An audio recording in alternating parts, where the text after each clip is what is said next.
President Trump now claiming his tweet that former president did order a wiretap of Trump Tower is turning out to be true. Here's the story. Here's what's going on. No FISA warrant was ever authorized to do surveillance on Trump and his team. That's according to the FBI and intelligence officials. Keeping intelligence in the dark may be the story here about possible sabotage of Trump. This could be a constitutional crisis. Basic constitutional rights at stake. Privacy, your Fourth Amendment right of due process, search and seizure. The question is this a crime? Let's bring in former Republican presidential candidate. He is Dr. Ron Paul.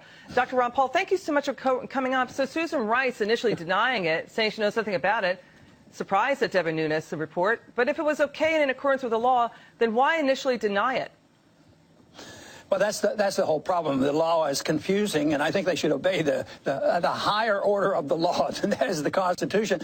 We wouldn't be collecting these massive numbers of records, and then they're shocked. I'm shocked that politicians might use these things. So I think that's what happened. But even the rules that were designed to keep individuals from doing this, they're not supposed to get caught, but they have gotten caught. And I think their strategy worked for a while. I think the Democrats had on to something about, well, we're going to concentrate on Russia and put the Republicans on the defensive because they knew a lot of Republicans would go after the Russians as well. So that was going on at the same time. They were not being, nobody was paying attention to what they were really doing. Now it's quite a bit different. It's a different ball game right now. But I quite frankly believe the collection of this data is part of the problem, and Republicans and Democrats are responsible for all these laws. Yeah, talking to foreigners doesn't wipe out your Fourth Amendment or your First Amendment or any constitutional right. But, you know, the Democrats, let's get to your point about the rules. Democrats argue what Susan Rice did was within her purview as the National Security Advisor, but it misses the point that Susan Rice herself defines the rules of the game. She defines what foreign intelligence, what that is. She's setting the rules for the game she's playing, right? And it looks like it wasn't just incidental picking up of names, as she said. It looks purposeful, right?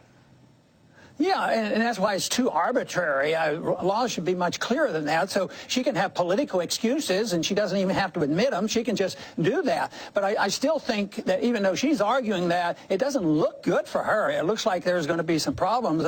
And this suggestion that they need a lot more information before they start quizzing her in a Senate or a House hearing, I would think that they have enough reason, as time goes on, they will have enough reason to get her before a committee and see what she says under oath. Yeah, Dr. Paul, the irony is, and you've talked about this too, that the Democrats and the Obama team were eavesdropping. That's what Ed Snowden warned about with the NSA metadata. And Susan Rice is corroborating a report that the pace of the surveillance and the exposure of the Trump teammates accelerated as the presidential race went on. Let's listen to what Susan Rice said earlier today. Did the pace of unmasking requests, of your unmasking requests, accelerate toward the end of the White House tenure? And I can't say the pace of unmasking requests would accelerate, but if you're asking were there more reports provided to senior U.S. officials after the president requested the compilation of the intelligence, which was ultimately provided in January, yes. I don't have a particular recollection of doing that more frequently after the election, for example, than doing so before. All right, so the pace picked up. What do you think?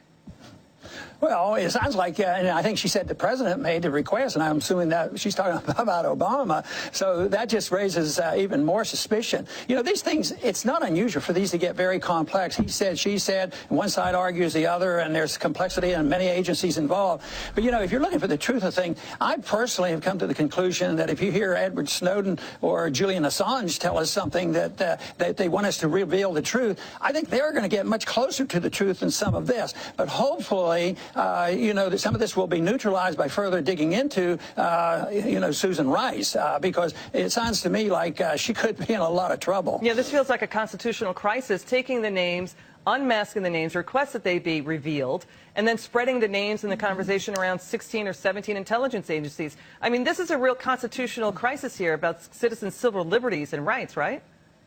Absolutely. The biggest question, though, and has already been rumored, you know, on the internet, well, don't worry about it. Susan Rice, she doesn't need to worry really about the law coming down on her because she's part of the deep state. Somebody will protect her, and there will be a technicality, and you're not going to see any real, you know, attacks on her. But I do think politically there will be. I think this is going to continue because the Republicans have been on the receiving end, you know, over the Russian deal, and that now will go on the back burner. Before it was everything Russia. Russia's fault and all this. And like I said, the Republicans sort of didn't care about that, even if it might have been fake news. Yeah. But now it's a different story. Yeah. And I think the Republicans have the upper hand. The American people and their safety and security and their civil liberties, I don't think we're a lot safer. Yeah, I hear you, Dr. Paul. And just for the record, I think you say yes, probe Russian meddling as well. Dr. Paul, thank you so much for your time. Really appreciate it.